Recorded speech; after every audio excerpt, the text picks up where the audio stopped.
nyuri waktu sholat tuh 5 menit itu karena izin untuk apa? Ke toilet. Ke toilet. Sholatnya terpaksa di ruang apa? Toilet. Asal jadi klosetnya ya, jangan di klosetnya. Itu menurut saya sudah bentuk khusyuk karena yang mendorong itu adalah ketakutan kita akan hukum Allah. Kita takut kalau meninggalkan sholat.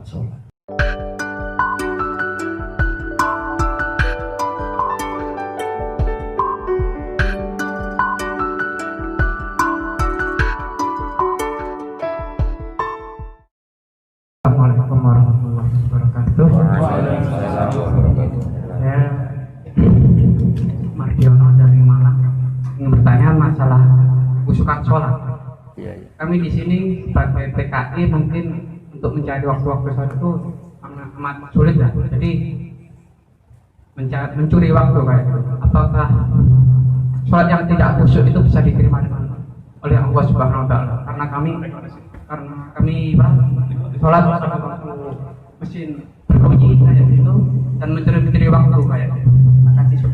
Assalamualaikum warahmatullahi wabarakatuh. Waalaikumsalam warahmatullahi wabarakatuh. Begini, siapa namanya tadi? Mardiono. Gini Mas Mardiono apa Margiono? Mardiono. Oh, Margi itu jalan ya. Ono itu ada ya. Wah, selalu ada jalan. Termasuk jalan untuk nyuri-nyuri waktu untuk sholat. Begini, saya senang sama pertanyaan Anda karena apa ya, bikin jalan. Jadi khusyuk itu kalau tasrifan sorosnya tuh khosa'a yakhsha'u khusyu'an apa? Khosa'a yakhsha'u khusyu'an. Khusyuk itu maknanya takut. Takut kepada Allah. Sehingga menurut saya pekerja-pekerja Korea gini, tampang-tampang begini, sudah nyari uang kerja di negara ateis, terus ada waktu kencing ya biasanya nyuri waktu sholat tuh 5 menit itu karena izin untuk apa? Ke toilet. Ke toilet. Sholatnya terpaksa di ruang apa? Toilet. Asal jadi klosetnya ya, jangan di klosetnya. Itu menurut saya sudah bentuk khusyuk karena yang mendorong itu adalah ketakutan kita akan hukum Allah. Kita takut kalau meninggalkan sholat. Tapi kamu udah usah bayangkan khusyuk kayak ulama-ulama top mursyid sholat nuwangi sampai lupa waktu ya di PHK komitmennya. Ada saja. Jadi Anda memutuskan diri waktu ke kamar mandi itu sebagai waktu yang akhirnya kamu gunakan untuk sholat, itu sudah ekspresi kekhusyuan Anda. Itu sudah cukup, tidak lama, tidak mufti, tidak roh Islam. Ya saya ulang lagi, khusyuk itu maknanya takut. Apa? Jadi takut itu macam-macam. Takut meninggalkan perintah Allah itu sudah bentuk khusyuk. Ya, takut meninggalkan perintah Allah sudah bentuk khusyuk. Termasuk takut sholat lama, itu juga bentuk khusyuk. Karena begini, kalau Anda sholat lama, kemudian melampaui batas waktu yang diizinkan, kemudian Anda ditegur, kemudian Anda di PHK, nanti pulang ke istri, nanti istri kamu, salah sholat bareng. Nanti sholat menjadi problem. Jangan sampai agama ini menjadi kambing hitam. Selamatkan sholat Anda, termasuk jangan sampai Anda di PHK karena melakukan sholat. Nanti sholat ini jadi problem, jadi momok. Oh gara-gara sholat di PHK kan. Maka kalau Anda sholat pas itu tadi 5 menit tadi, itu bagus. Sholatnya sah, sholat tidak jadi momok pekerjaan.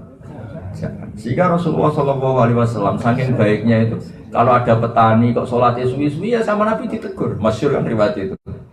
Ada seorang petani penggembala unta, sholat makmum Mu'ad bin Jabal, imamnya itu baca Baqarah, yaqra' surat al-Baqarah. Yutawilu jiddan.